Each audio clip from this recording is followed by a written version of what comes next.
I've always been a person who has been blessed with really vivid and beautiful dreams as long as I can remember.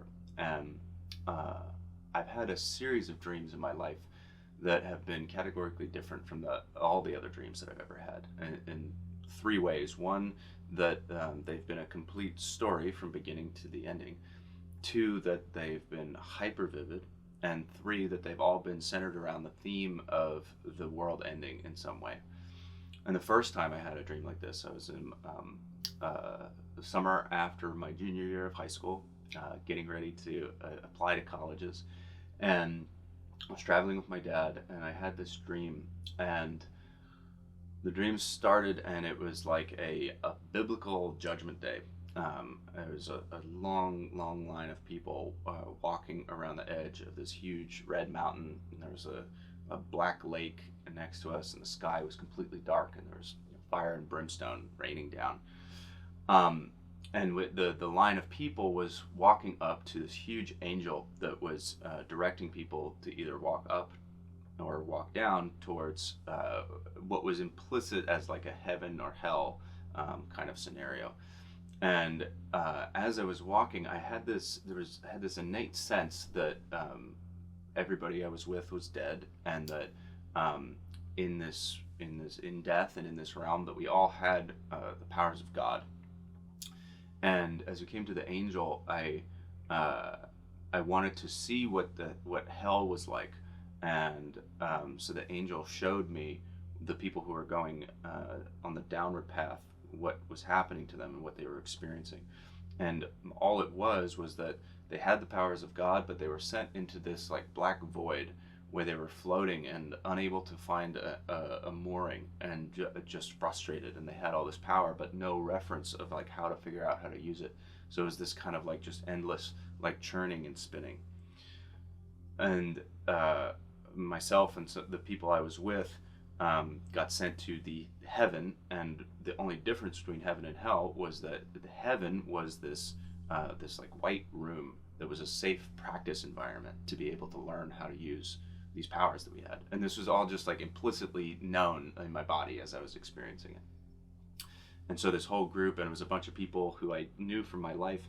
And at the beginning, we could all do these like little bits of magic, like use our concentration and like make a object appear, like a simple cube or something like that, or like levitate and like kind of get a running start and jump and like levitate and float across the room.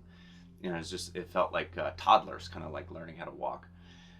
And this room, it was just white everywhere, and then it had really really high walls going up to an open ceiling, and past the open ceiling was just a black emptiness. And we all knew that the final test, if we had been able to like graduate from this practice space, would be when we could fly out of the room.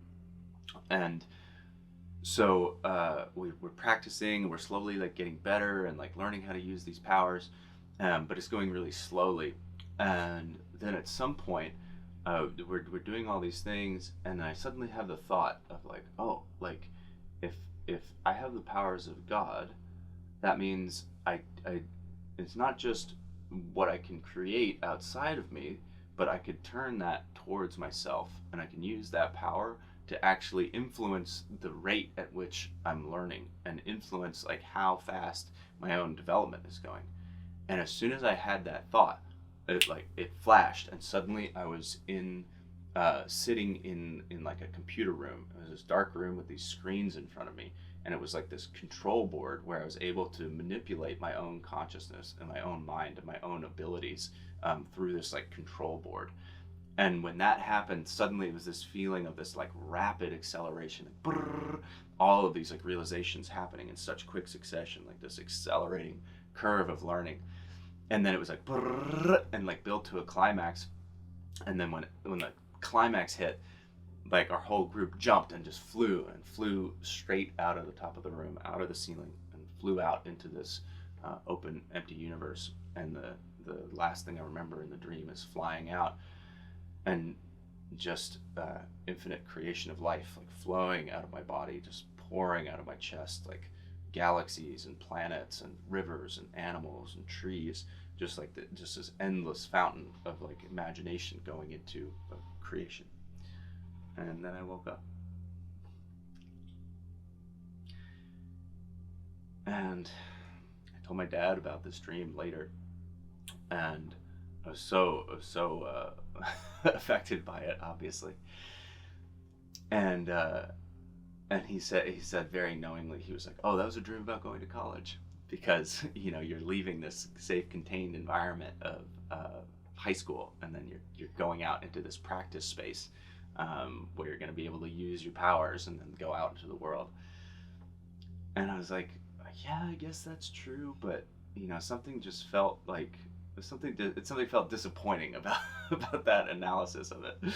And I kind of just sat with it, and I turned the dream over for a while, but didn't really I didn't really know what else to make of it for a long time.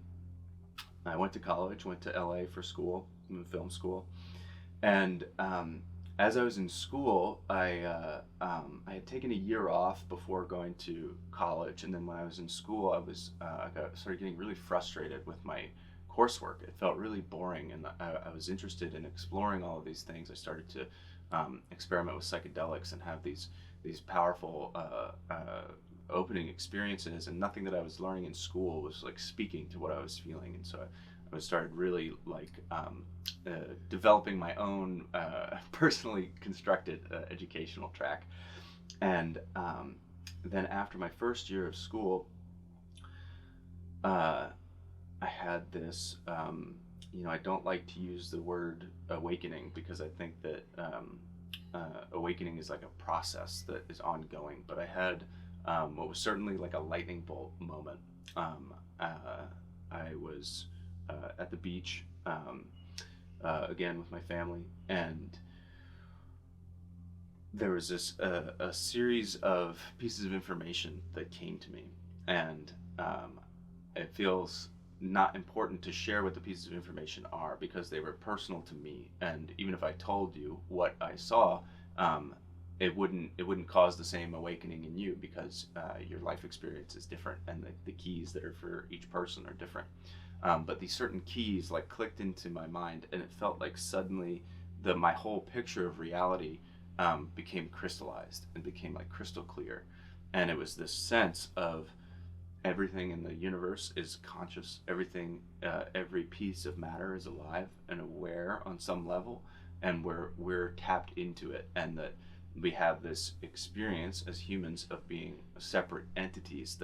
There's a boundary, and we have all these stories that reinforce that reinforce this idea of we're alive and conscious, and then this stuff is not alive.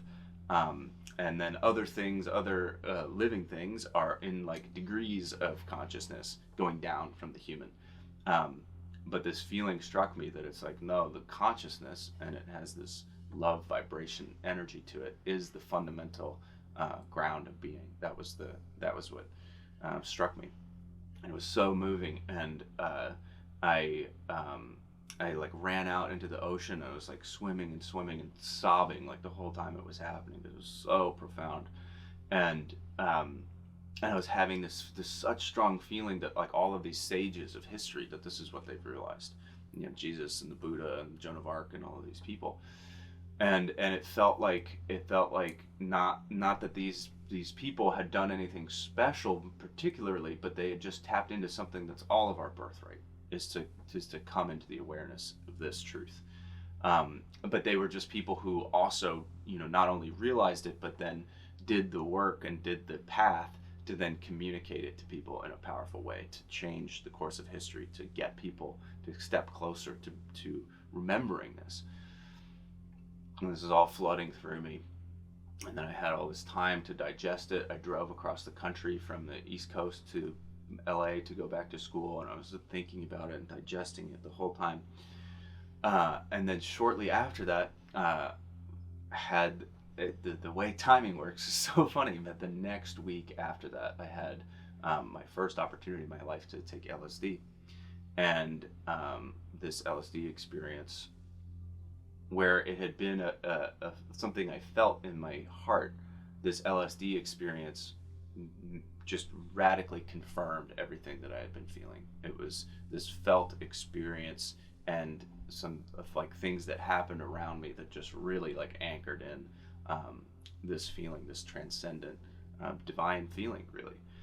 And so about a month after that, this friend of mine who had been with me in this first LSD experience, um, and who I had told a lot of the things I was realizing to, and who had really been a pivotal part in his listening and receiving to what I had to say, and we had kind of like stepped into a lot of these realizations and perceptions together. He invited me and a group of other people to come do another LSD experience at his apartment, and we all went. And I think I had taken 1 tab of acid before. And the thing about LSD that I didn't realize at the time is that 1 tab can be a very different strength from another tab, because LSD is a crystal that's diluted, massively diluted in water and then put onto the little squares of paper.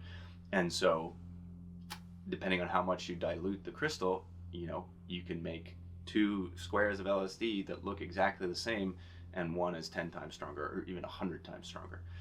And so I was like, oh, I took 1 before. I'm ready to take 3. Whenever you're trying a new substance, folks, start with 1 and see how it goes first. That is my advice. So I took 3. My other friend, who was on this wavelength with me, also took 3. A bunch of my other friends took like 2 or 1. And even my other friends who took 1, who have had other LSD experiences since, have confirmed to me that their opinion was that this acid was 10 times stronger than any other acid they'd ever taken. I don't know what happened. We got it from some friends of friends who were very nice. I think it must have just been an accident. It was like overdosed. And now, I've had experiences going upwards of 900 micrograms of LSD, and it's not been like that. And I'm brand new to this. It's my second time ever taking acid. Some of the other people there, it's their first time. And my friend who invited us all to do this, he's done acid 20 times before. He used to sell it. He's kind of positioned himself as like our guide, and he's like, oh, I'll like help take care of you. We take it. We're all planned to have this kind of like fun day. We've got like paints to play with and some like fresh fruit, and we're like, oh, we're gonna have this fun trip together. As it starts to kick in, it really quickly becomes clear that this is going in a very different direction than we had expected, and it starts to just get really, really strong really fast. It starts to get so strong that this kind of panic starts to set in. And then my friend, who is our guide, as he has proclaimed himself, at some point he just collapses on the ground and starts crying in a fetal position and like screaming that this is not a drug and this is like some other like kind of experience that's happening. Obviously, this kind of destabilizes the whole field of the group. And now what I've come to see is that, in normal life, but especially under psychedelic experiences, like the energy of what's happening around you so much influences the trip. And so not only is my friend sobbing on the floor, but we're in his apartment, which is dark and covered wall to wall like psychedelic posters everywhere, like a Buddha Jimi Hendrix with like snakes coming out of his head and like this fractal geometries. Just like, it's the trippiest environment ever. And we're playing Pink Floyd on the stereo, and it's like going into that the Great Gig in the Sky song with the woman like screaming, ah. And of course that's just like electrocuting us and sending us into this frenzy. And I just remember sitting on the couch and like gripping the arms of the couch and feeling like I'm being electrocuted, and the what it felt like was like somebody reaching their hand into my brain and just squeezing it, and like every like every kind of sensation that you can possibly imagine, like just like rippling through my body, like feeling like knives like shooting into me, and then it's like cold, and then I'm like, it's like I'm covered in fur, and then like so fast, like a hurricane of like every possible sensation. And it's like, and there's some moments of like bliss and joy, but then it's like fear, and it's like, it's just the more than it being like horror, or like any kind of like horrible thing, it was just so overwhelming, and just it just was not like not stopping. It was like just such an intense um, blast on the consciousness, and like I felt like I was gonna break. And something that happened, and what happened next, I've thought about this so much, and like my theory about this is that something happened because of hitting that like breaking point where I don't even know these people that well. This is my friend who's invited us. I've just really had like one kind of like, we feel really connected, but I've just had like one really deep conversation with him, and like hung out with him for like a month during the summer. And these are my friends who I've known for like my first year of college. Like we're not like that close with each other. But something happened where, for me anyway, the experience was so intense that it like broke my socially constructed sense of roles between us. Like any idea of like, oh, this is my friend, and this is my friend's brother, and we go to school together, and like this is your apartment and you're the guide, and like all of that was just like dropped. And it was this feeling of like we're just uh marooned on this desert island during a hurricane together, and we just have to hold on to each other for dear life, in order to get through this. And we're literally holding each other's hands and like being electrocuted through it. And something about that, my only explanation for what happened next is that something about the strength of the trip combined with that like shedding of the social boundaries caused this like dissolution of the energetic barrier between me and my friend, or who had invited us. And there was this moment where I looked into his eyes, and he looks back into my eyes, and there's this like moment of like rocking realization, and I could see it on his face too, that we're completely inside each other's consciousness. Um, and I can hear his thoughts. I can hear his thoughts in words, in English, in my own head. And it was so vivid that it felt silly to even name it out loud. But I was like, "Did you just think that?" And I said what the words, and he was like, "Yes." And he was like, "Did you just think that?" And he said it back to me, and I was like, "Yes." And we're both just staring at each other, and like we became one. And it's hard to explain this, because it wasn't just like the words transmitting. Like when you have an internal dialogue, when you're like thinking in your own head, like you may think a word, but then that word is tied to a whole stream of associations that are connected to that word. So you may think a word like parents, and then that brings up a picture of like your own parents, and like stories from the culture about what parents are, and like your friends' parents. There's this whole like library of information connected to the word parents. And so when I would think a word, it wasn't just like, oh, I'm speaking to him, but like the entire, like all of those associations were like coming with it. And so we were able to like have this type of communication that I've never had any conversation or connection with a person remotely close to this level of information exchange that started happening between us. And I got up and went to the bathroom, and I sat down on the toilet, and I could see his face right in front of me, like just floating like this. And then I got up and went back into the room, and he was just staring at me, and he was like, "I was just like right next to you in the bathroom just then." And, and we're just really being floored by what's happening.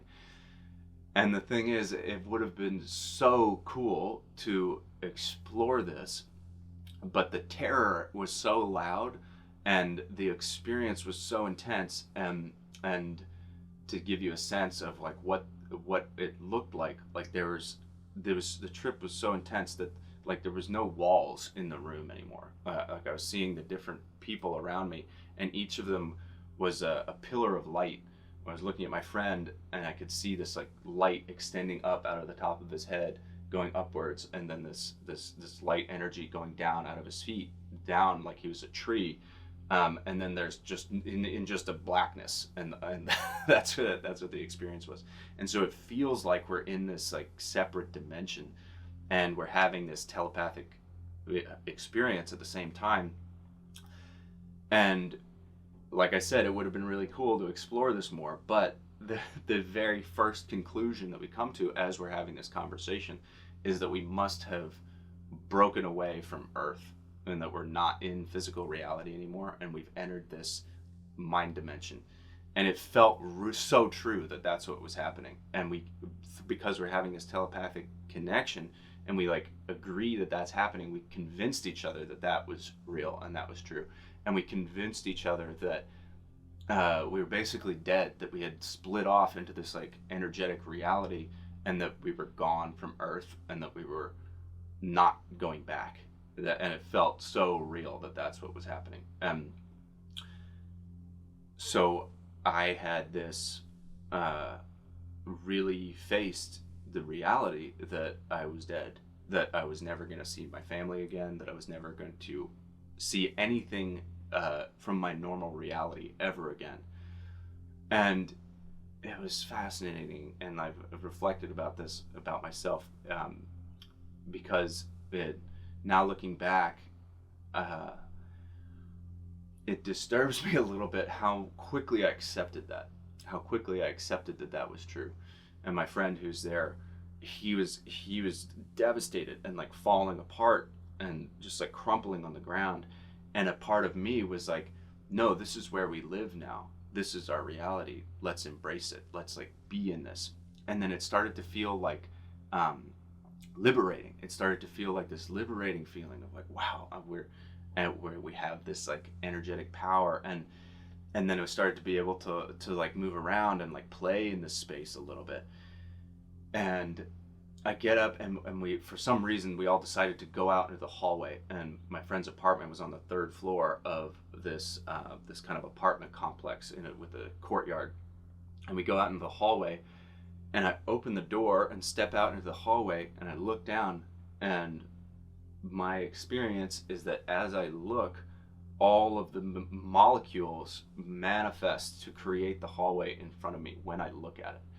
It reminded me of this, there's this movie that I watched as a kid, which I'm forgetting the name. I think it's called The Halloween Tree. It's this cartoon movie from the 90s. And there's a scene in this movie where these kids, they travel back through time to all these different like instances of Halloween. And at one point they go to Notre Dame before it's been built. And like all of the building materials are there on the ground. And then the kids start running, and as they run, the stones like fly up under their feet and fly up to meet them. And then they just are running, and they build the whole cathedral just by moving around, and it all flies up and constructs like under them as they're running. And that's what it felt like. It felt like I stepped into the hallway, and the molecules materialized in front of me to create it as I imagined it. And so it was this feeling of like, oh my God, like my imagination is creating reality in front of me. And we ran down the hallway, and then turned around and ran back. And then I opened the door back into my friend's apartment. Everybody else, I'm the first one to go back into the apartment. Everybody else is kind of trailing behind me. And I see the window, and there's this light coming in through the window. And I see the light, and I'm like, I just have this feeling that it's like the light. And I don't remember if I'm like specifically remembering my dream with the white room at this point, but I get the feeling of like, this is the moment. This is the moment when we're supposed to jump out of the room. This is when we're going to fly out of the room. And so I run as fast as I can, and I vault off of the couch and dive straight through the glass on the third story.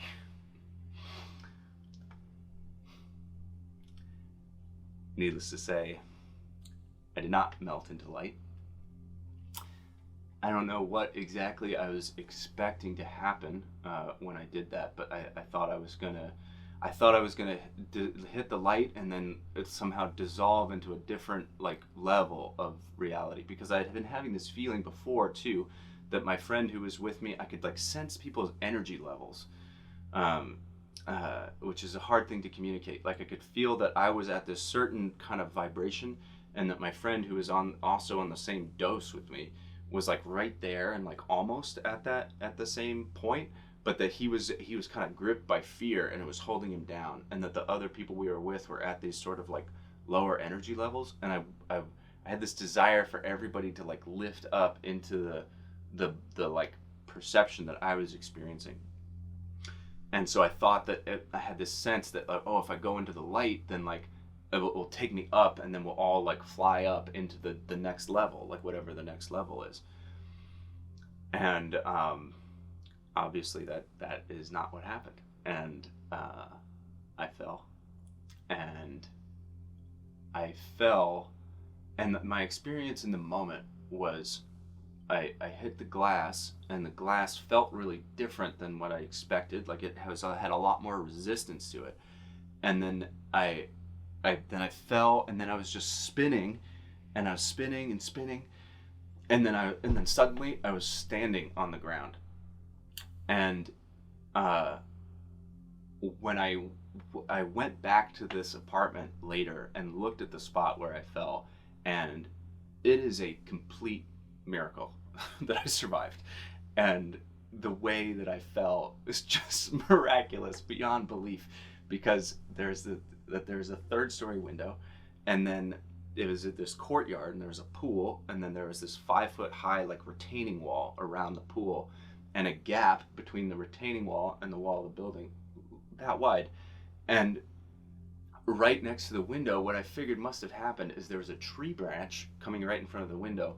And so I jumped out through the glass and hit the tree branch, and then fell straight down and twisted and landed on my feet right between these two walls. Didn't hit either wall. I was just standing on the ground. 1 foot to one side, I would have broken my neck on this retaining wall. There's so many other ways it could have gone that I would have just been dead or crippled, paralyzed forever. But in the moment, I fell and I landed, and I like, it didn't break the spell. Like I still thought that I was in this mind universe, but that it had just like unfolded differently than I had expected, and I'm still in this reality. And I look down. I'm barefoot. I look down at my feet. I have a little cut from the glass on my pinky toe. Other than that, I'm unscathed, completely unscathed. But then I look down at my hand, and my hand is sliced open from the glass. I have a huge scar across the back of my hand, a big scar there, a big scar on my ring finger. Completely severed the tendon in my ring finger. And so I look down at my hand, and I can see the tendons like sticking up out of the skin like that. And I'm tripping so hard, and there's blood is just pouring out of my hand. But because I'm tripping so hard, the blood is like these fractal like waves like gushing out, just like poosh, poosh, poosh.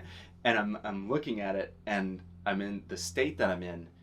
I feel like I can just will my hand to go back together. And so I'm like looking at it and concentrating, and I can feel like everything. I can feel every little fiber in my hand with such like hyper vivid detail, and it doesn't hurt at all, no pain. And I'm just like willing it to mend itself, to like reconnect and like fix itself and go back together. And I'm staring at my hand like this. And another random miracle. This old Asian man is coming around the corner of the apartment right at that moment. And I guess it was the summertime. It was like off-campus college housing. I assume he must have been like helping his daughter move into her apartment or something. And his daughter's there.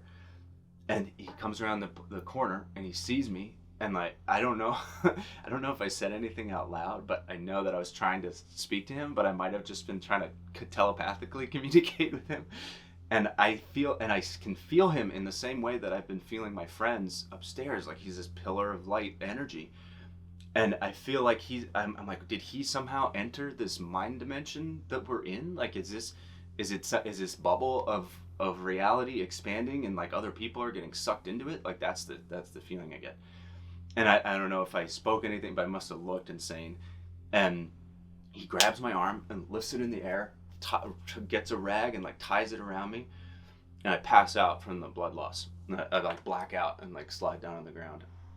And then I come to, and I'm sitting there, and then now all these other people are around, and all these people are rushing up, and there's other people who live in the apartment complex who I know from school, who like come up, and and people are like, oh my god, like call an ambulance. And like I'm still in this state where I'm like, there's no such thing as an ambulance.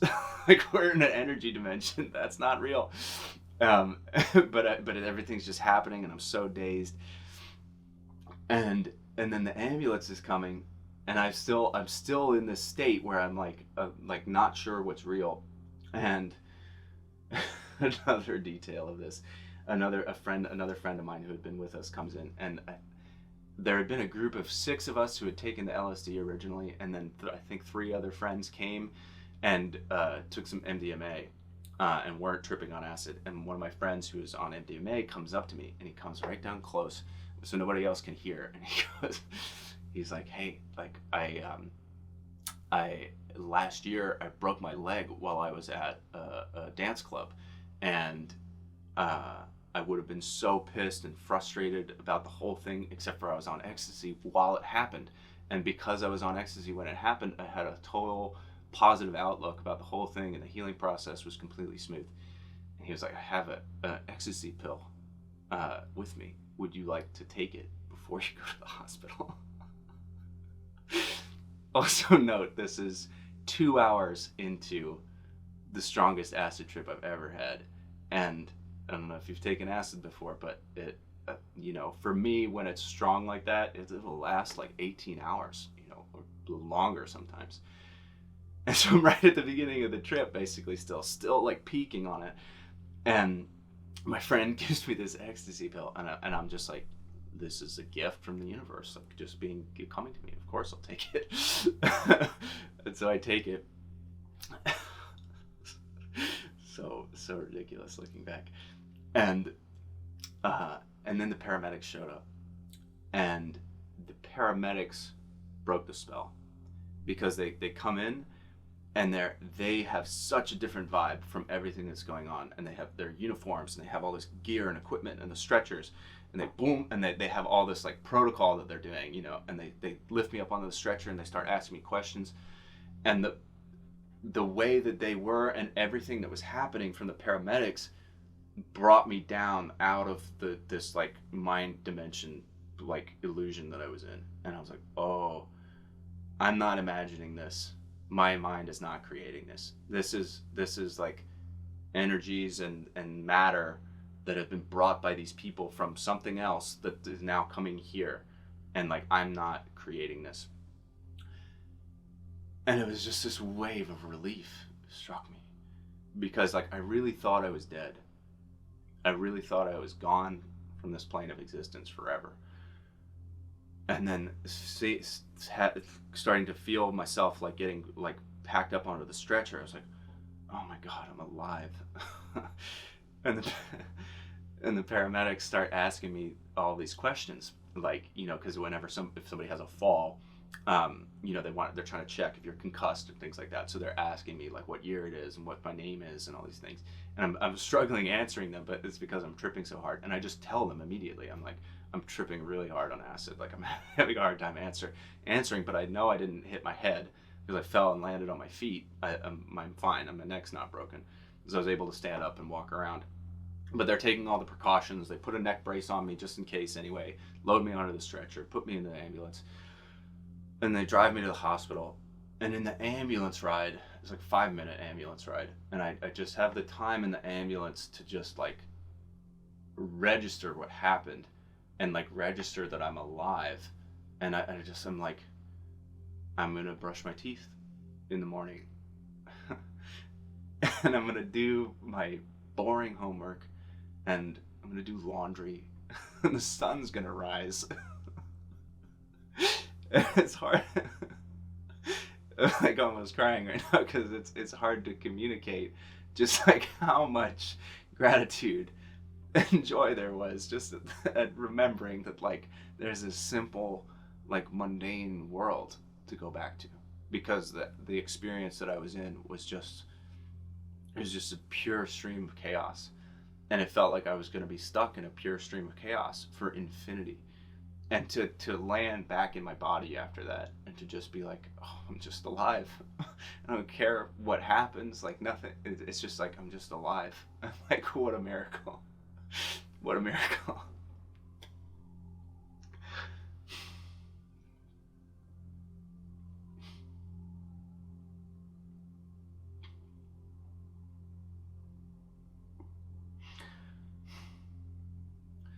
So the paramedics take me to the hospital.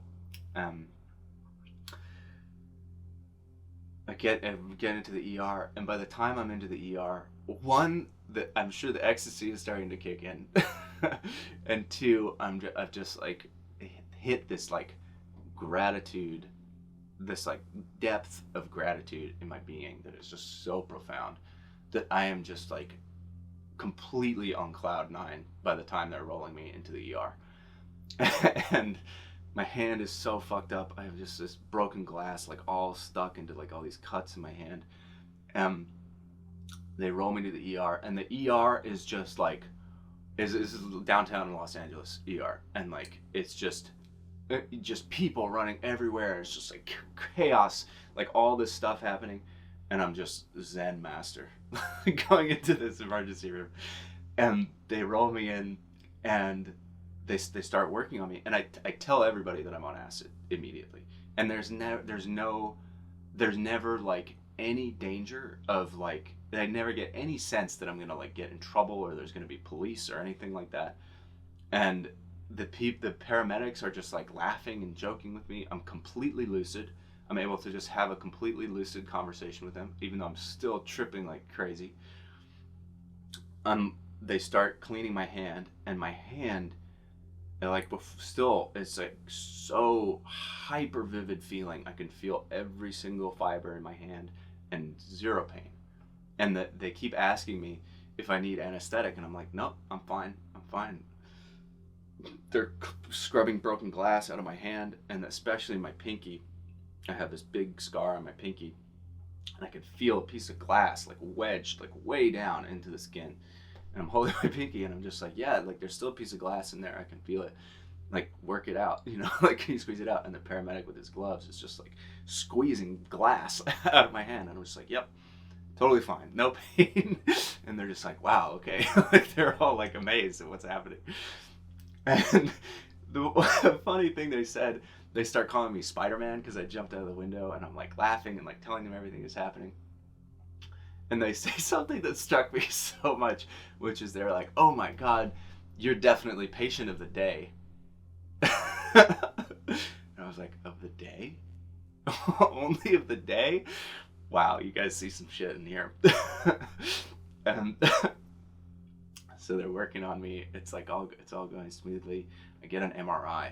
They do an MRI on me because they're worried I might have brain damage or something. It might have hit my head. They roll me into the MRI, and there was this moment in the MRI where, you know, you slowly like roll back like on the bed. You go into the chamber, and then the thing starts spinning, and it starts to go. And I haven't been in an MRI except in this circumstance, so I don't know how much you can actually see. But in my tripping consciousness, I can see the magnet. Like, I can see through the plastic. I can see the energy of the magnet. It's like this stream of like golden light like going around, and I start to see it spinning as the MRI whips up. It goes boo, and starts to spin around me, and like it starts to just vibrate my whole body, and it feels like it's going to like eject me out of my body. Like, I feel like my soul is going to leave my body from the MRI, and I just had this like just like a really strong feeling of like grip on, like, do not leave. And I start holding my whole body, my soul present in my body, and I'm like, okay, stay here, stay in this reality. Go out of the MRI, go through all the steps. my friend who had given me the ecstasy pill comes to visit me, and he's high on ecstasy. I'm in this state. He's just like bouncing and happy, you know, and like helping me with, the doctor is helping me like fill out the forms, you know, I have to like tell him my insurance and like all this stuff. And I'm so grateful for his presence there, just like staying.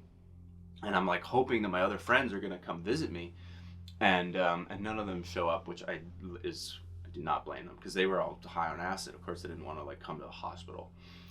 And I'm there, and I'm just like wanting to be connected to them.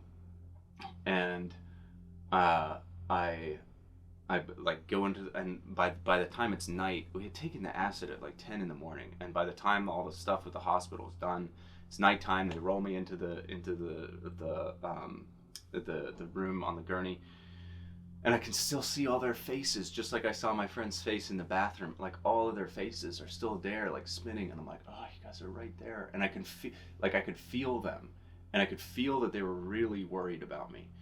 And I was like, it's okay, like I'm okay, like I'm just trying to communicate to them that I'm fine. Like I've just, you know, on paper, this has just been like a nightmare trauma experience, but for me, like this whole thing in the hospital is just like so beautiful. Like the whole thing is just like a blessing.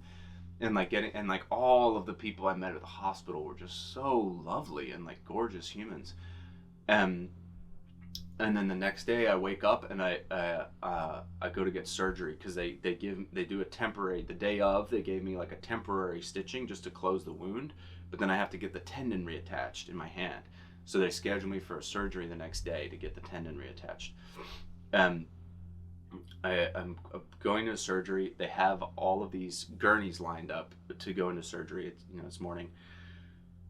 uh there's a woman next to me I'm about to go into surgery, and there's this older Latina lady who's next to me in the bed, and we're both kind of, I'm still like tripping a little bit, you know, and she's there, she's just come out of surgery, so she's like dizzy and floating, you know, and so we're both like high.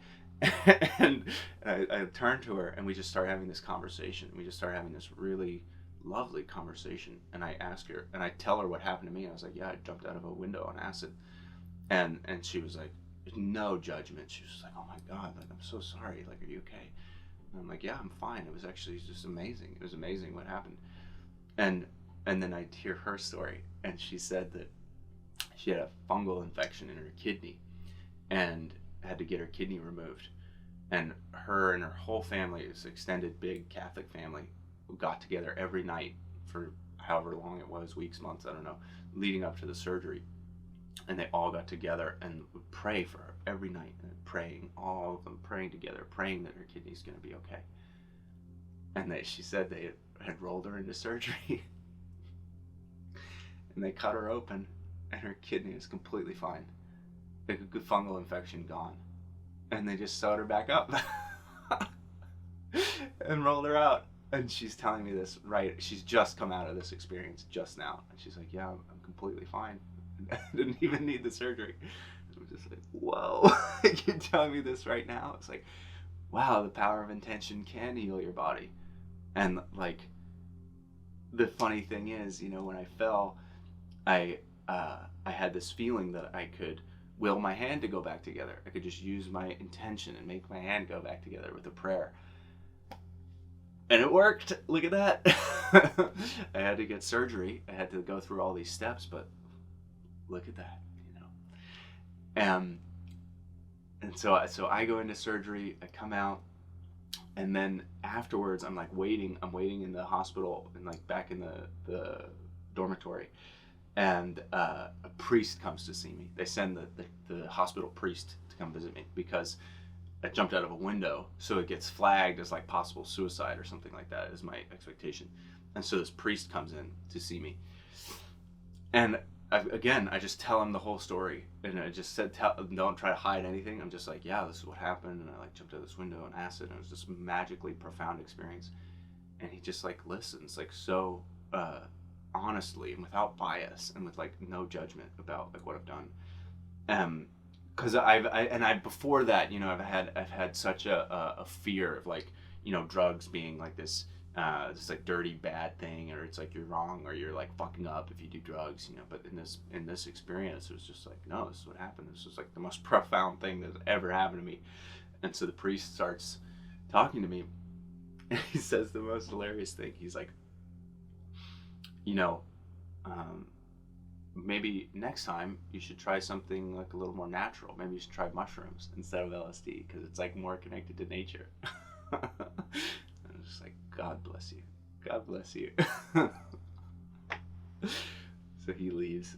My friends finally come and pick me up. They take me home. I show back up at my house, and I come in the door, and I get wheeled in a wheelchair, because I'm still, I even just standing up to get from a hospital wheelchair into my friend's car, I suddenly realized that it feels like I got kicked in the chest, and like just like so much pain in my body, because I'm starting to, the acid's worn off, and I'm starting to like feel everything again.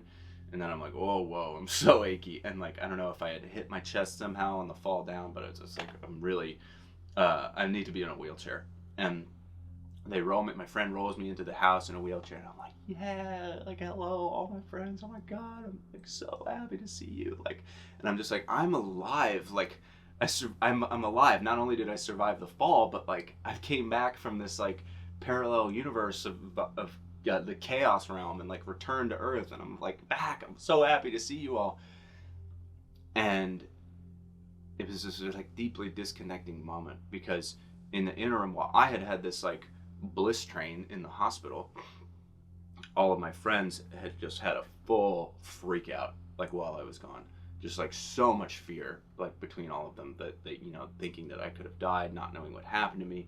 My friend who was in the telepathic connection with me called his dad, and his dad flew from Texas to LA to come like be with them all. He called him like while he was tripping on acid, and it was this whole thing. And then he almost got evicted from his apartment, and it's just like, oh, like all this like stress and tension, and they're all still in that. And I come back in, and I'm like, yeah, friends. And they're like, what the fuck is wrong with you? Like, are you not taking this seriously? Like, you could have died. Like what are you doing?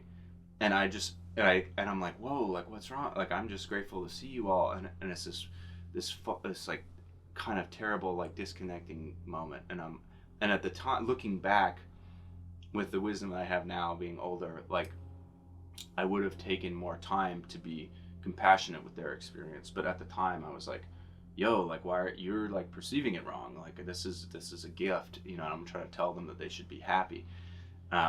And I didn't make the space to acknowledge like the grief and fear and everything that they were going through. And yeah, it was like, it was a hard moment. And like, you know, that experience like rippled out in so many ways through other people and through these other like friend connections. And like our friend group was never the same after that. Like, we didn't like disperse as friends, and I'm still tight with a lot of these people, but it was different. Everything was different after that. My friend who I had been in the telepathic connection with, he told me later, maybe like a year later, that in the moment when I jumped out of the window, he was in the hallway and he couldn't see me. And I went up and I jumped through the glass. And one of our friends who was there when this happened, she screamed, "Mike's dead!" And everybody heard that, and then saw the broken glass and thought that I was just dead on the floor. And my friend who I was still in the telepathy with him, like when I jumped out of the window. But he said that he was running through the hallway and he heard the glass break, and his whole vision splintered like glass and fell like that. And the telepathy was severed. The connection was severed.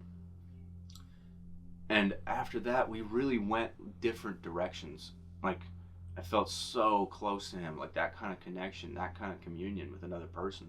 Never felt that kind of connection with another person before.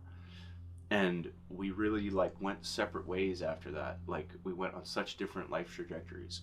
And it was a splintering of the connection. And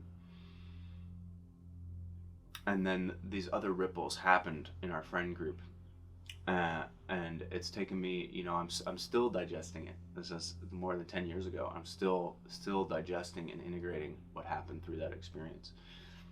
And what I've come to now is that, you know, in one way, I was trapped in this illusion, and jumped out of a window thinking that I could fly, you know, more than fly. I thought that I would become something different. I thought I would become something energetically different, and I didn't, and I fell. And so it was a distortion of my perception.